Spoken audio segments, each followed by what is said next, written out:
이게 성경을 보면은요,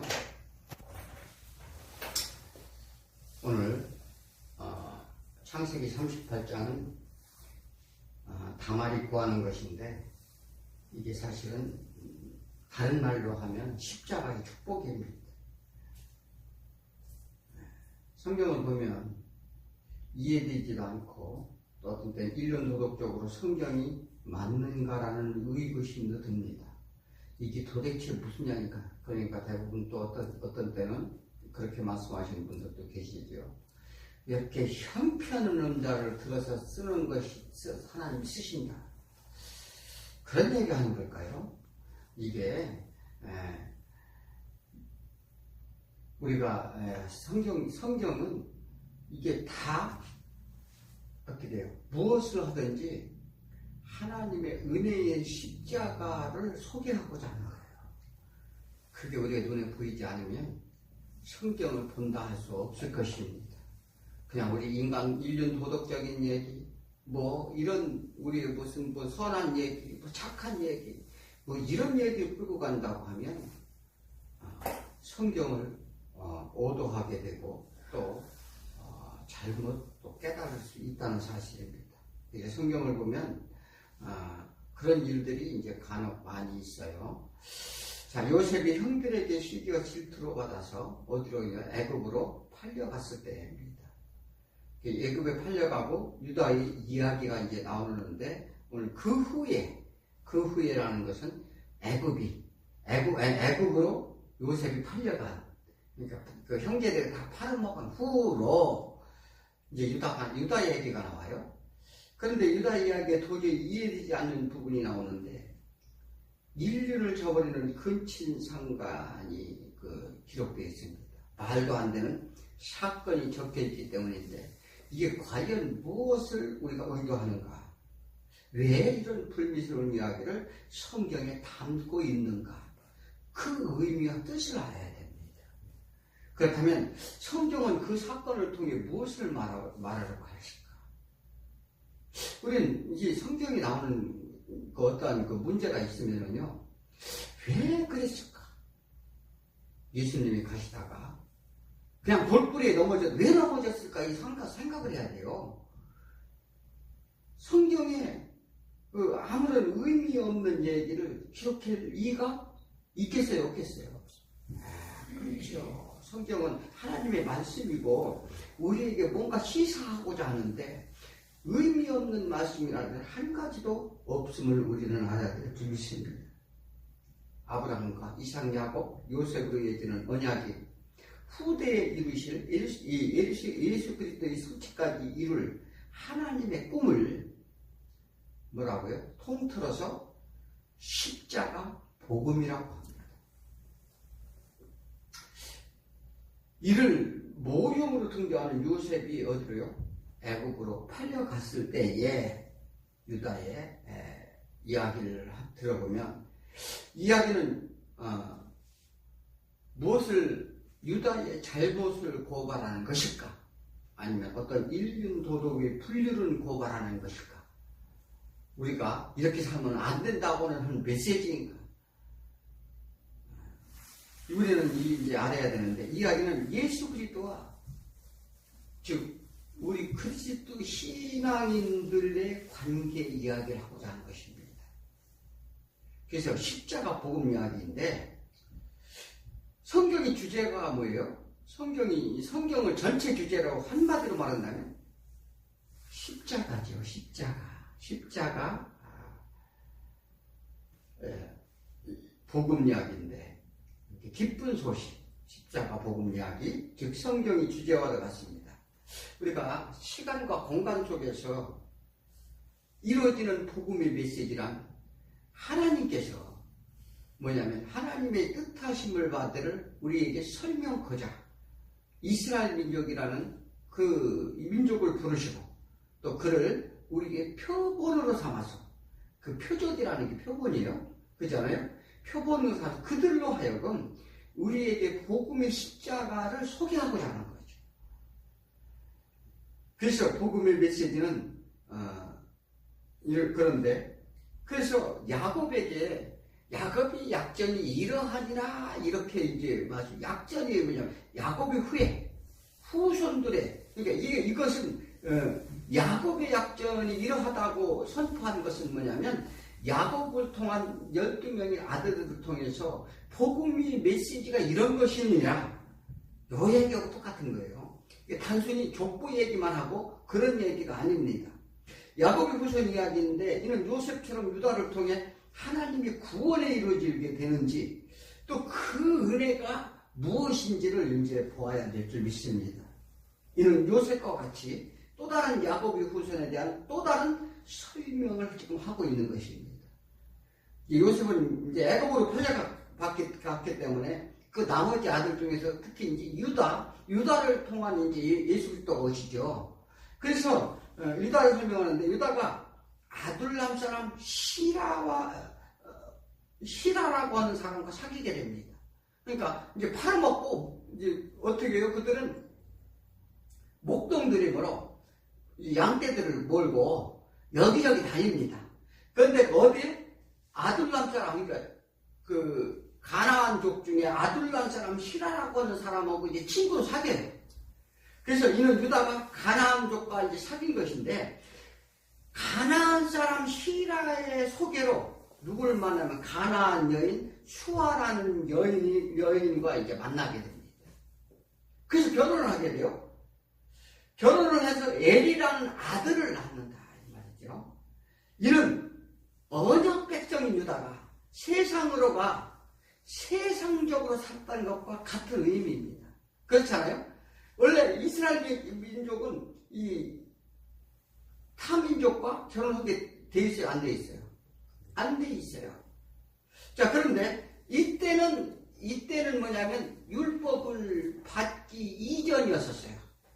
그런데 그건 법도 모르고 뭐 아무것도 몰랐습니다. 그러나 유다가 하나님의 특별히 선택한 야곱의 후손이 지금 가나안 여자와 결혼을 해서 결혼을 하고 정말 그 유다로서는 유다의 혈통으로 온다겠는데 유다로서는 좀 그렇죠. 그러니까 유다의 혈통으로 온다는 건 누가 약속을 했어요? 유다의 혈통으로 온다. 유다가 약속한 거 아니잖아요. 하나님이 약속한 것입니다. 하나님이 약속하십니다. 자, 그래서 세상적으로 이제 유다가 이제 세상 안으로 들어가게 되는데, 즉 세상과 동침했다는 의미입니다. 그러니까 수아라는 여자와 동침했다 하는 것은 세상과 동침했다, 함께했다, 세상과 짝을 이뤘다 이렇게 말합니다. 자, 유대인들에게 아브라함이 혈통적 삶을 요구하고 이방인과 이 동침을 허락하지 않았음을 우리는 이제 대략 압니다. 그죠? 그런데 아브라함과 사라, 이삭과 리브가, 야곱과 레아와 라헬, 이게 같이 혈통 중심의 결혼을 했어요. 그렇잖아요? 특히 에서는 그 혈통을 무시하고 아람 여자하고 결혼을 했죠. 자, 이와 같이 그것을 이제 양면을 보여주는데 그 이유는 무엇인가? 이것은 하나님께서 왜 그것을 명령하냐면 하나님의 백성의 구별됨을 보여주게 해요. 구별됨을. 그러니까 이게 달리 뭐 다른 뭐 혈통하고 결혼해서 뭐 그리고 구별됨을 가르쳐주고 또 하나님의 백성에서 거룩을 가르치시는 하나님의 명령이에요, 이게. 그래서 유다는 가나안족 여자를 만나 아들을 낳았는데 이는 약속의 후손으로 이어갈 약속의 후손이 이방 여인과 연합하여 그 아들을 낳았다는 것과 똑같은 거죠. 그렇잖아요? 그러니까 유다의 혈통을 통해서 예수 그리스도가 와야 되는데 그 이방 여자와 연합하여 세상적으로 아이를 낳았다. 그러니까 하나님 언약과 전혀 다른 유다의 선택이었다는 것입니다. 자, 세상 친구와 사귀다 보니 예쁜 여자에게 마음이 끌려가지고 참 하나님 명령인지 뭔지 뭐 다 무시해버리고 육신의 소욕대로 살았다는 것을 이제 보여주는데, 그 결과 아브라함의 혈통이 아닌 가나안 후손이 태어난 것인데, 이 당시에는 유대에는 뭐가냐면 목의 중심이에요. 목의 중심. 우리는 다 이제 동양은 북의 중심입니다. 그러나 그쪽은 거의 다 목의 중심이에요. 그래서 만약에 이 유대인들이 여자가 유대인이고 남자가 이방인이면 그 유대인입니다. 그런데 남자가 유대인이고 여자가 이방인이면 그 혈통은 유대인이 아니에요. 그래서 목의 중심이라고 하는 거죠. 그런데 또 희한하게 또 여자는 또 사람의 숫자도 또 안 껴져. 그게 좀 뭔가 좀 이상하죠. 자, 그래서 그 이유는 여자가 우선인 듯 싶으나 우리가 뭐든지 있잖아요. 그 내면적인 깊은 뜻을 봐야 돼요. 제가 얼마나 강조하는 게 그 얘기예요. 우리는 겉만 보지 말고 좀 그 어떤 이야기가 어떤 뭐 있을 때 그 내면을 봐야 된다. 그 내면을 봐야 그 온전한 뜻을 알고 우리가 갈 수 있는데 우리는 거의 보이는 현상 이게 자꾸 거기에 눈이 어두워진다 이 말이에요. 그러니까 우리는 그래서 유대인들도 남자 이 약속 혈통에 대한 구별됨을 그 남자의 통한 또 구별됨을 이제 나타냈는데 이것은 뭐냐면 약속을 지킬 것을 이제 하나님이 이제 명령하는데 유다는 가나안인에게 엘과 오난이라고 하는 게 셀라에 3명을 납니다. 3명을 낳고 어느새 그들이 자라 이제 결혼을 하게 돼요. 이제 그들이 이제 장성했어요. 결혼하게 되는데 큰아들 엘이 아내 이제 다말과 결혼을 합니다. 그런데 그 엘은 하나님 보기에 악했다 7절에 그래서 그를 죽이니라 이렇게 말했어요. 그런데 하나님 보기에 악했다. 우리가 이렇게 보면 막 그게 무슨 뭐 범죄를 저지르고 막 이런 거로만 생각을 하죠. 보통적으로 다 그렇습니다. 그런데 하나님 보기에 악했다는 것은 뭐냐면 지금 뭐가 문제예요?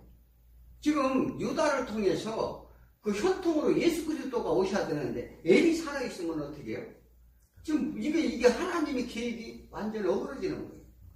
그래서 하나님의 택한 자가 아니고 하나님은 그러니까 그 자체가 죄인이고 악했다. 그래서 죽일 수밖에 없다 이렇게 보면 됩니다. 그래서 그 애를 하나님이 죽이는데 그리고 아들이 죽자 동생인 오난과 동침을 시킵니다. 이는 그들이 관례법으로 동생 사이에서 이제 아이가 태어나도 형의 자식으로 인정키워야 해요. 이게 뭐냐면 그래서 이게 계대소원법이라고도 하고 계대혼인법이라고 해요. 그러니까 그들은 혈통을 중시하기 때문에 형이 자식이 없이 죽으면 형수가 동생하고 반드시 결혼을 해야 돼요. 그래서 그것은 이 대를 잇기 위한 그래서 애를 낳으면 첫아들 큰아들은 형의 족보에 올리고 형의 후계자가 됩니다. 이게 신명기 25장 5절에 나와 있어요. 형제들이 함께 사는데 그중 하나가 죽고 아들이 없거든 그 죽은 자의 아내는 타인에게 시집가지 말 것이요 그의 남편 형제가 그에게 들어가서 아내로 삼아 그의 남편이 형제된 의무를 그에게 행하게 하여 그의 형제 대를 잇게 하라. 첫아들은 형제 대를 잇게 하라는 이제 하나님의 명령이 있었어요. 그런데 그 오난이 씨를 받지 못하도록 땅에다 사정을 했다. 그도 하나님이 죽이십니다. 자, 이걸 뭐냐면 하나님의 요거는 또 하나님의 명령하신 명령법을 또 어겼어요. 그러자 실라라고 하는 셋째가 있었는데 나이가 어려워.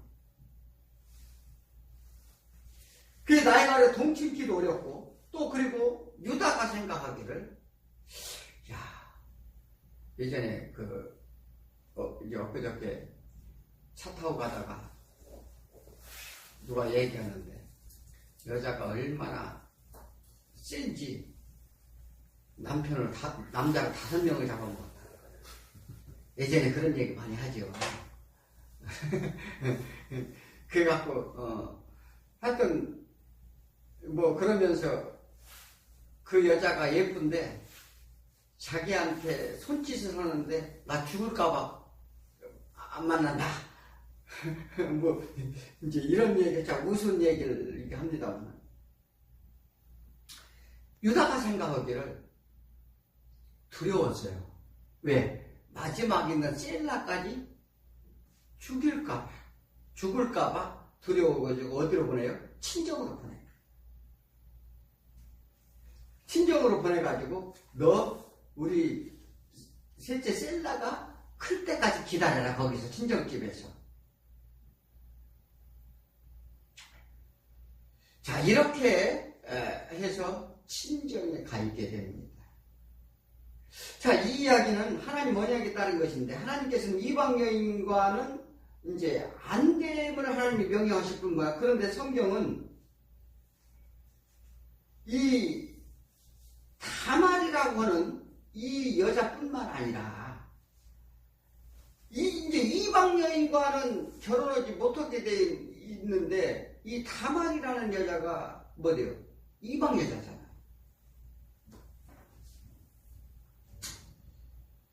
자, 그런데 성경은 이방 여인 롯이나 이제 르트 이방 여인이요, 밧세바나 또 라합, 이 이방 여인을 왜 택하셨는가? 성경은 말이죠, 상황마다 주시는 하나님의 메시지가 있어요. 메시지가, 또한 구약은 하나님의 계획과 계시로 인간 역사를 통해 하나님을 알고자 하는 상징적 유대 역사라고 보면 됩니다. 유대 역사가 그것을 우리에게 하나님이 어떤 분이실까 알고자 하는 상징적인 것이지, 반드시 뭐 이스라엘 이렇게 혈통 이런 문제가 무슨 하나님의 이제 계획하신 뜻을 우리에게 알리고자 하는 거죠. 이제 신앙인들이 어떻게 해야 될지 그들을 통해서 그 표적으로 삼아서 모델로 이스라엘 민족을, 이 대표적이라는 거예요. 우리의 이제 대표다. 그래서 이와 같이 유다를 통해 하나님의 약속이 어떻게 이루시는지를 보여주시고자 하는데, 12지파의 대표로 이스라엘을 이루는 유다의 상태를 하나님이 고발하고자 하는 것입니다. 어떤 상황인지, 자, 유다가, 자, 정말 그 12지파 중에 유다만 남아요.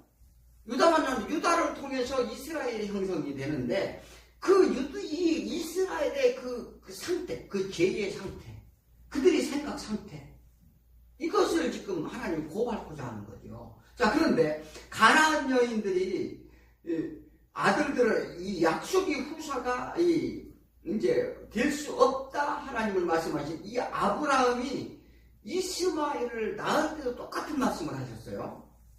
심지어 이삭이 낳은 에서와 야곱 때도 하나님은 내 후사는 야곱으로 하라, 이렇게 이제 하나님 명령하시고, 이삭이 에서를 좋아하고 세우려 했지만 아니야, 나는 야곱을 세울 거야. 하나님은 요상하게 우리가 생각하고 반대로 말씀하셔요. 자, 하나님 우리에게 내 의지나 생각대로 하지 못하도록 했었어요. 이것은 뭐냐면 이게 잘 이해하지. 이건 상징적으로 보여주는 거예요. 그러니까 아브라함이 차라리 그럼 나 결혼 안 해도 좋으니까 자식이 이제 그러니까 차라리 이스마엘을 하나님 앞에 하나님 좀 세워 주셔가지고 이스마엘을 축복해 주옵소서, 이렇게 부탁했단 말이에요. 하나님께 말씀드렸단 말이에요. 그러니까 하나님, 아니야, 너는 왜 자꾸 내가 세운다니 네가 하려고 그래. 똑같아요.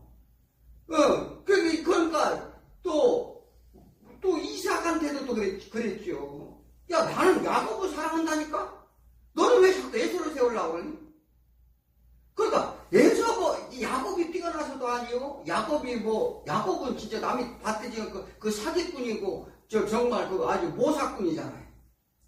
에서보다 나을 거 하나도 예전부터 인간적으로 볼 때는 예전은 차라리 그냥 정말 그런 욕심 이런 거 없이 그냥 그렇게 살았던 사람인데 인간적으로 용맹스럽고 남자답고 화끈하고 그랬단 말이에요. 자, 그런데 하나님께서 하고자 하는 것은 그러니까 이걸 뭘 보여주냐면 이스라엘 역사를 통해서 인간의 의지나 생각이나 이것이 아니라 하나님이 행하신다. 이걸 보여주고자 한다는 것이죠. 그러니까 우리가 실제와 상징과 이걸 잘 구분할 줄 알아요. 때로는 우리가 상징적으로 보기도 하고 때로는 우리의 생활 가운데 그걸 비춰보기도 하는 거죠. 성경은 그래서 우리가 이 성경 말씀을 통해서 이게 나한테 각자 주는 메시지가 있어요. 그러므로 그 메시지를 받고 우리가 깨달음을 갖는 거예요. 그래서 하나님 우리들에게 내 의지나 생각도 하지 못하도록 하심을 우리는 반드시 알아야 될 줄 믿습니다. 자, 그래서 하나님께서 그 뜻을 묻는 것인데 그리하면 어떻게 해요? 실패가 없다는 거죠. 우리가 너희가 그러니까 내 생각대로 하지 말고 하나님께 의뢰하라.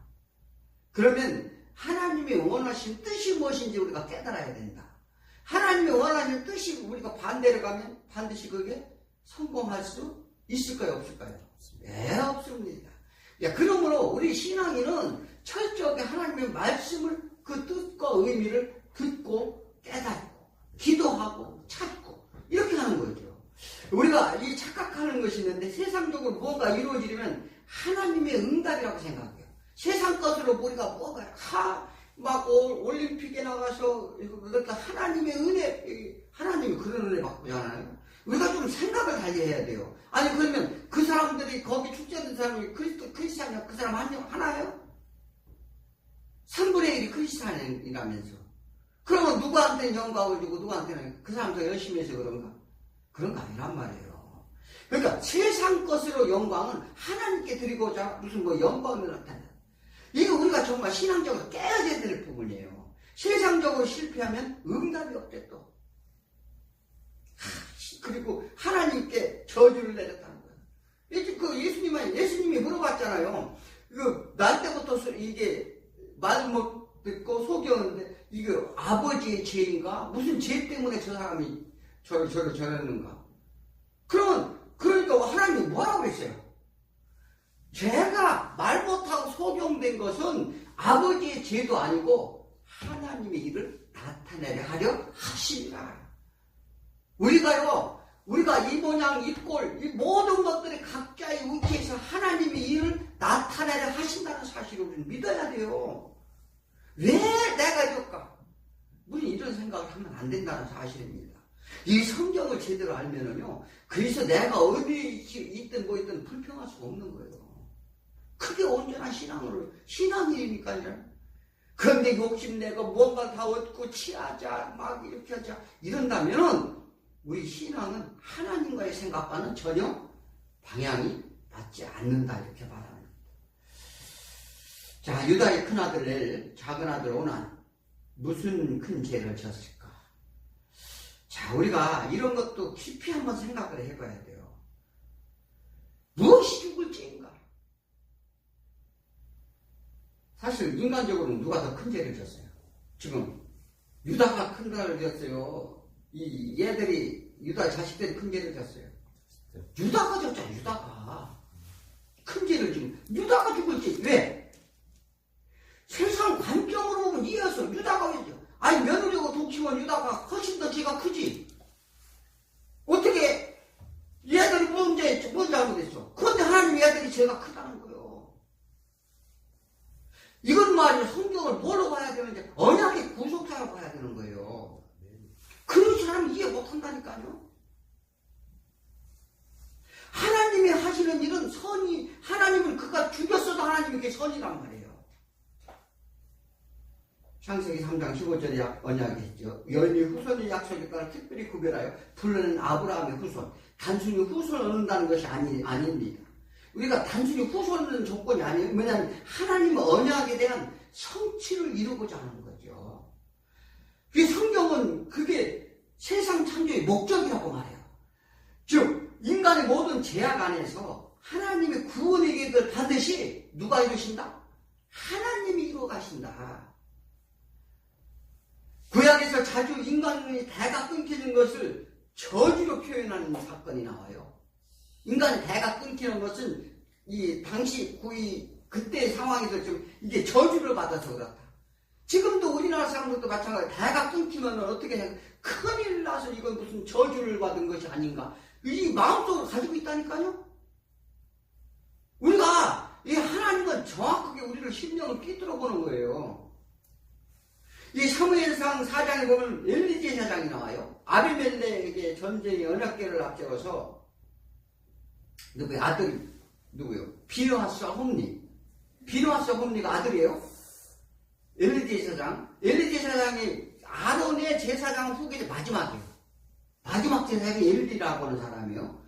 사무엘이 제사장직을 받기 이전까지 제사장을 엘리 제사장이 끝인데, 그래서 왜 그러냐면 그것은 저주를 받았어요. 하나님께서, 그러니까 그게 당시에 그들이 죄로 인해서 대가 끊긴 것은 이미 하나님께서는 그가 대가 끊길 것을 말씀을 하셨어요. 왜? 그들은 제사를 지낼 때 어떻게 해요? 그 아들과 비느하스와 홈리는 뭐냐면 하나님께 드리는 제물을 가장 먹음직스러운 부위를 자르다가 자기들 제사 지내기도 먹고 뭐를 했어요? 거기 제사 지내러 그 수종 두는 여자들을 겁탈하고 이런 일들을 아주 그냥 했어요. 자, 그런데 아비멜렉이 쳐들어오자 어떻게 했어요? 언약궤를 가지고 앞세워서 전쟁으로 나갔는데 언약궤도 블레셋한테 뺏기고, 그 블레셋을 뺏겨서 블레셋이 다곤신상 앞에 세워놨던 사건이 그 사건입니다. 자, 그럽니다. 그러자 그의 이제 며느리 집안 남자가 보니까 다 죽었어. 형제들이 다 죽었어요. 다 죽고 그때 당시에는 아이를 베고 있었는데 엘리 제사장도 그 소식을 듣고 의자에 앉았다가 뒤로 넘어져서 죽었어요. 아이를 이가봇이라고 이제 하나님의 영광이 이 집안을 영원히 떠났다. 이렇게 말합니다. 그래서 구약을 통해서 대가 끊기는 것은 저주로 이렇게 표현하기도 했습니다. 그런데 이것은요, 신학에 대비하면 안 돼요. 이것은 뭐냐면 하나님의 구속사에 대한 하나님의 절대적인 운행을 보여주시는 건데, 하나님의 뜻에 불순종으로 인해서 그로 인한 하나님, 이거 뭐냐면 단순히 어떤 범죄 이런 사실을 얘기하는 게 아니라 구속사 안에서 하나님의 계획과 어그러진 것, 요것을 하나님이 이끌어 가심을 보여주는 사건이다. 인간의 최대의 복이 뭘까? 인간의 최대의 복이 뭐예요? 산상수훈에서 팔복이 나오잖아요. 예, 그런데 우리 인간 측에서 생각하는 그런 복이 아니에요. 그런데 요상하게도 인간 측에 생각하는 복으로 끌고 가는 사람들도 있어요. 이 인간 측에서 보는 복과는 거리가 멉니다. 이 복이라는 바라크라고 해요. 복이란 인간이 무엇에 있어요? 이 복이란 하나님의 이 복이라는 거, 복음이 뭐예요? 복을 전하는 거죠. 하나님이 축복을 전하는 거잖아요. 복음의 음성, 그것을 기쁜 소식, 그건 뭐예요? 우리 생명력 회복에 있는 거예요. 우리 생명력 회복에 있다고요. 하나님과 관계 회복이 되는 것, 이것이 축복이라는 거죠.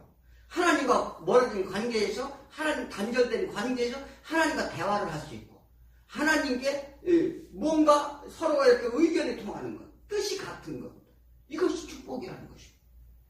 유다를 통해 하나님은 후손 예수로 보내실 계획을 갖고 계셨는데, 유다는 자기 마음대로 가나안 여인에게 장가를 가서 약속한 후손을 보낼 수 없게 됩니다. 이것이 하나님께 대한 죄입니다. 죄의 싹시를 하나님께서는 어떻게 해요? 그들을 다 죽이는 거예요. 하나님 뜻을 거부한 것으로 그의 아들들이 받는 죽음이 바로 그것입니다. 자, 하나님이 그러실 수 없다는 반응을 할 수 있으나 하나님이 그러실 수 있습니까? 하나님이 왜 그러십니까? 이것은요, 하나님께 하시고자 하는 뜻은 뭐냐면 약속한 자기 백성 식으로 살리고자 하는 것이 하나님의 선이에요. 그래서 인간을 그렇게 다루는 거죠. 그래서 그 이스라엘 민족을 통해서 표적으로 상징적으로 보여줌으로 인해서 너희의 모든 것을 하나님의 백성을 만인을 다 그 백성 모두를 구하기 위한 하나님의 이게 계획됨을 보여주시는 장면이다. 이것이 아브라함, 이삭, 야곱에게 약속한 언약이었습니다. 또 내 후손이 별과 같이 모리아날까지 번성하리라. 이게 무슨 얘기인가? 그런데 하나님의 뜻하신 것에 반하면 어떻게 해요? 가차없이 구약에서는 진멸하기도 하고 다 막 이거 짐승까지 진멸하고 또 심판하기도 하고 이 하는 것을 보여주는 건 왜 그래요? 그것은 하나님의 그 신실하신 계획 같은 뜻 안에 있음을 보여주는 것인데 이는 하나님의 의 절대성과 신실성과 함께 반드시 내 백성은 하나님이 돌아오시게 하시겠다는 의지를 보여주는 거예요.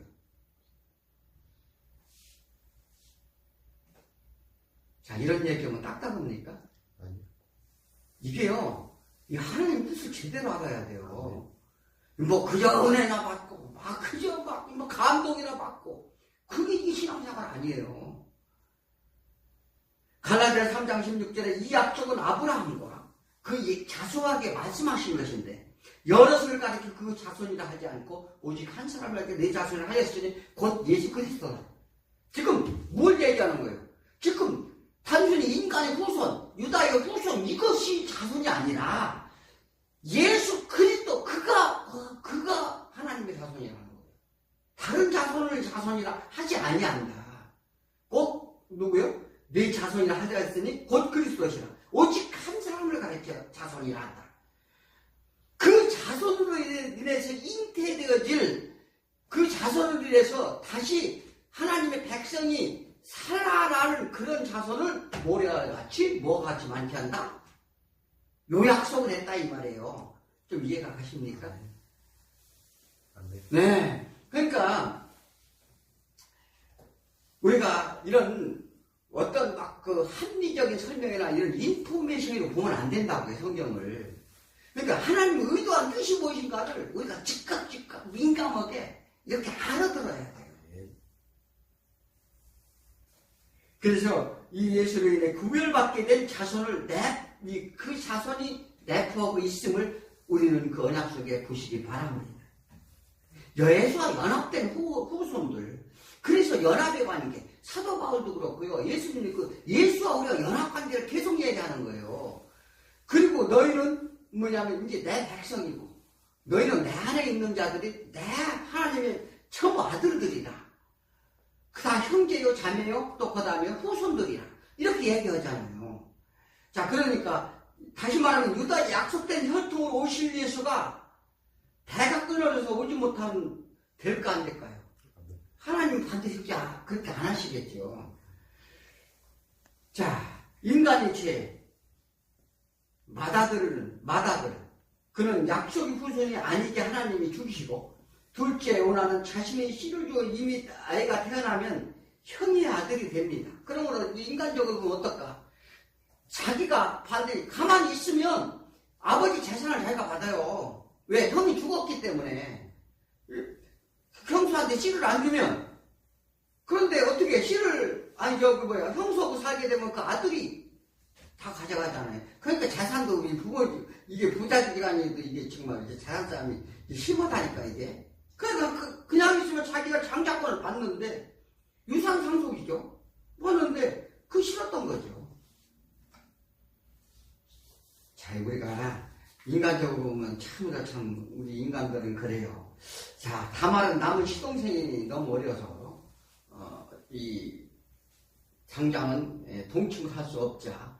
또 근데 유다가 자기가 두려웠고 자기 남은 자식 하나가 마저 죽으면 안 되겠기에. 근데 11절에 보면은 뭐라고 했죠? 유다가 그 변이 다말에게 이르되 수절하고 내 여호와의 집에서 아들 셀라가 장성하게 기다리라니 셀라도 그 형들과 죽을까 염려하며 다말에 가서 그의 아버지 집에 있으라. 그 친정으로 보내지. 그러면서 아직 어리니까 신라가 크기를 좀 기다려. 자, 그런데 이제 그렇게 이제 그런 가운데 서로 이제 생각이 달라요. 근데 하나님의 생각은 좀 어떻습니까? 우리가 그냥 가끔 성경을 보고 그 생각을 해야 돼요. 우리 생각 말고 하나님 생각 어땠을까? 요것들 봐라. 내가 후손을 약속했는데 요거 생각이 서로 다르네, 요것들이. 하나님 그러지 않았을까? 한번 생각을 해봐요.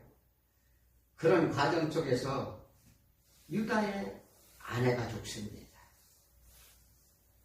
이제 완전히 대가 끊길 위험에 처했어요. 왜? 유다가 이제 아내까지 죽고 지금 아무도 이제 자식 셋이 있는데 어떻게 해요? 이제 지금 뭐 며느리 하나, 뭐 다말이라고 하는 며느리 하나 있는데 그 뭐 이제 또 나머지 자식이 죽을까도 염려되고 그때 막내 아들 셀라가 장성했는데도 불구하고 유다는 다말에게 보낼 마음이 없다는 것을 이제 다말이 알게 됩니다. 그때 유다는 이제 가나안 친구 이제 히라와 새겼다고 하잖아요. 히라와 함께 이제 양털을 깎으려고. 그들은 이제 양털 깎는 일은 뭐냐면 축제와 같은 수확을 거두는 거니까. 그래서 막 일주일간 잔치를 벌이고. 그 먼저 다윗이 피난 갔을 때, 정말 소갈이든가요? 누구죠? 가서 그 음식을 구워가지고 거절해서 다 진멸하겠다고 분노한 적도 있는데. 그런데 다말의 친정 근처였었어요. 친정 근처에 왜? 누가 히라가 다말을 소개했잖아요. 그러니까, 히아버지가 온다는 소리를 들었어요. 그 유랑목동들에게는 수확을 거두는 축제에 온 마을이 딱 해서 이제 술을 먹는데, 특히 가나안족은 뭐냐면 아세라와 바알신을 섬겼어요. 이게 풍요의 신이거든요. 근데 그때 이제 축제 때 뭘 하느냐면 제사를 지내요. 제사를 지내는데, 그땐 술도 흠뻑 먹고 맨날 며칠을 취합니다. 흠뻑 마시고 취하고 그렇게 되는데 이때 행해진 관습이 있었어요.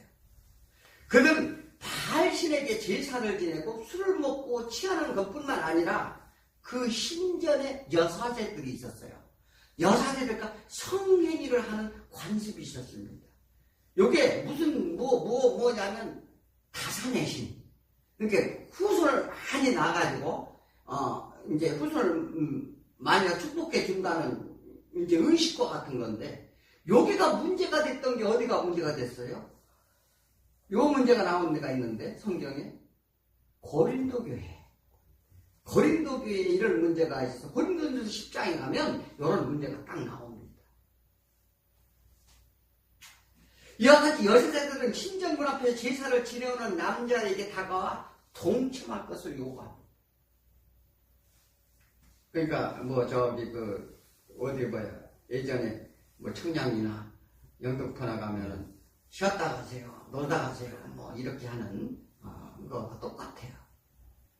자, 그런데 유다가 가나안 친구가 술을 이빠이 먹었어요. 시컷 먹고서 어울려서 어디에요? 그 신전 앞에 갔다는 얘기. 문제는 무슨 얘기인지 아세요? 신전 앞에 가가지고 갔는데 14절 15절 한번 볼까요?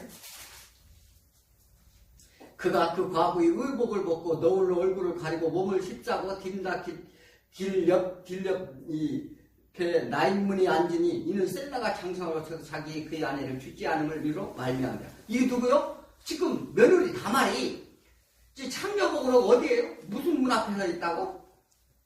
나인문 앞에 서 있대요. 이거 뭔 얘기를 하는 겁니까? 이게 나인문, 나인문은 뭐냐면 가나안 신전문을 가리키는 거예요. 그러면 지금 유다가 어디로 간 거예요? 술 먹고 여자들한테 간 거죠. 그래서 15절에 뭐라고 해요? 그의 얼굴을 가리켜 유다가 그를 보고 창녀로 여겼다. 이 창녀로 여겼다는 것은 뭐냐면 그 여사제를 얘기하는 거예요. 그것도 그에게 나가 있는데 청하건대 네가 나로 내게 누가 지금 요청하는 거예요? 유다가. 우리 예전에 뭐예요? 다말이 막 계획적으로 다말이 막 억지로 막 행위를 한 거로 그 빛의 성부 얘기는 성경에 이렇게 써있잖아요. 왜 성경을 보고 엉뚱한 얘기를 하면 안 되지. 그렇잖아요? 자, 그러니까 나로 내게 들어가게 하라. 이게 뭐예요? 유다가 요청을 했다는 거죠. 그럼 당신은 내가 무엇을 주겠느냐? 물어봐요. 유다는 언약 백성이고 가나안 친구를 사귀고 하나님의 계명 율법도 지키지 않고 가나안 여인들과 여사생들과 남의 다른 신전까지 가서 술을 잔뜩 마시고 창녀를 찾은 거예요. 어떻습니까? 쓸만해요, 이 정도면? 다 그래요. 유다만 그런 게 아니지. 지금 뭘 고발하는 거예요? 우리 인간의 본질적인 죄를 고발하는 거예요, 이게. 자, 특히 그들이 우상신에서 일반 창기도 아니고 그들과 우상을 섬겼다고 볼 수 있는 거예요. 또한 그 여사들은 면살 얼굴 가리고는 있었지만 자기 며느리도 못 알아볼 만큼 취해 있었다. 그 사람 아무리 며느리가 변장을 했더라도 그렇지. 이것을 뭘 얘기하는 거야? 이것은 그냥 사람의 생각으로 그러니까 술 취해서 막 흔들어서 사랑방탕이 된 게 아니라 뭐냐면 이건 단순한 술 취함을 얘기하는 게 아니에요. 뭘 얘기하는 거예요?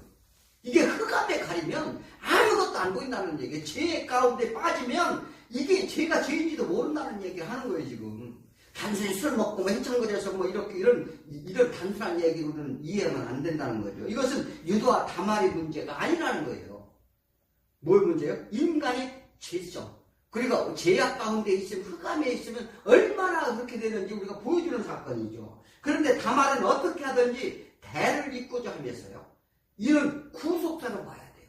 그래서 대를 끊기는 것은 약속한 유다를 통해 보내시는 후손이 끊어짐을 의미하는데 이것은 죄인들에 대한 구원의 언약을 세우고자 하는 거예요.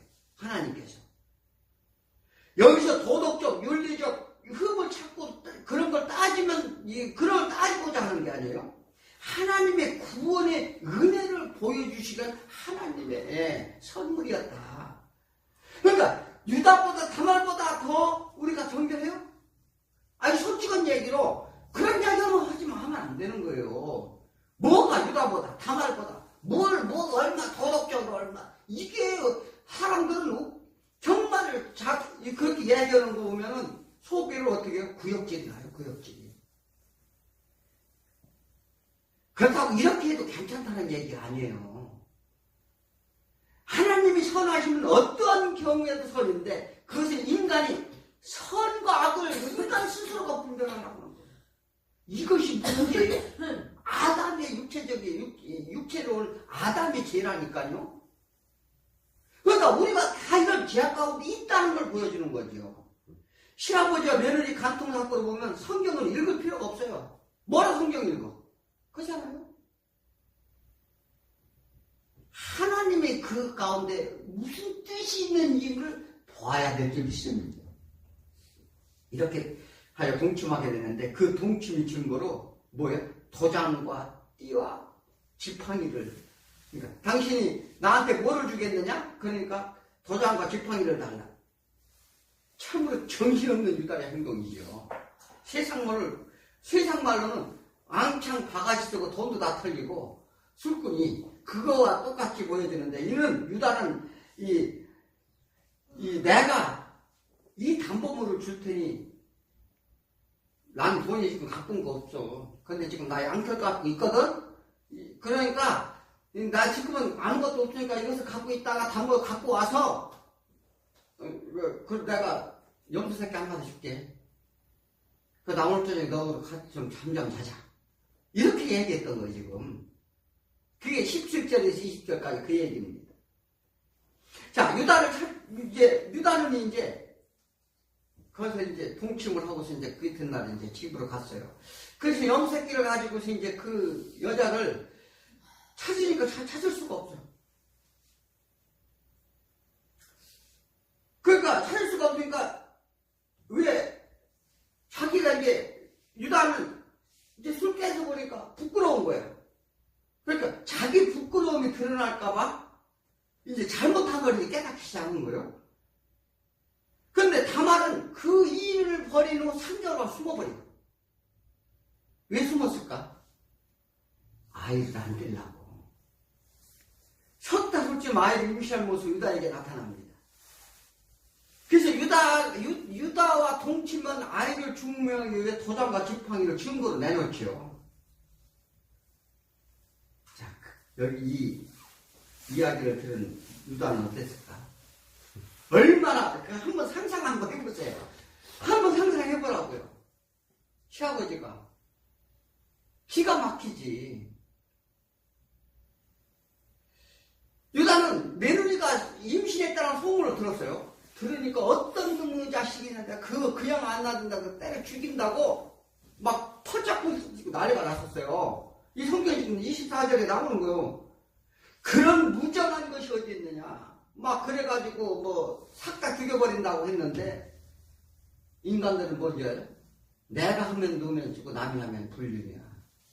인간이 참 다 그래요. 정말 우리가요 이거 지금 참고해봐야 될 문제예요. 저놈 죽일 놈이다 하는 거예요. 조금만 뭐 잘못이 있으면 이게 한번 우리가 나 먼저 자신을 돌아봐야 될지 믿습니다. 그리고 며느리를 끌고 오라. 그리고 누구 아이냐 따질 때 지팡이와 도장과 끈을 내놓습니다. 그게 죽일 놈이 누구요? 유다라는 거예요. 자, 유다의 표정을 보면 참 상상이 갑니다. 유다는 할 말이 없어. 내 죄가 크도다. 죄를 깨닫는 거예요. 자, 이게. 그러니까 지금 유다가 세상 가운데 나가서 세상 이방 우상신을 섬기고 온갖 잡일을 다 했는데 죄를 깨닫게 되는 거예요. 내 죄가 크구나.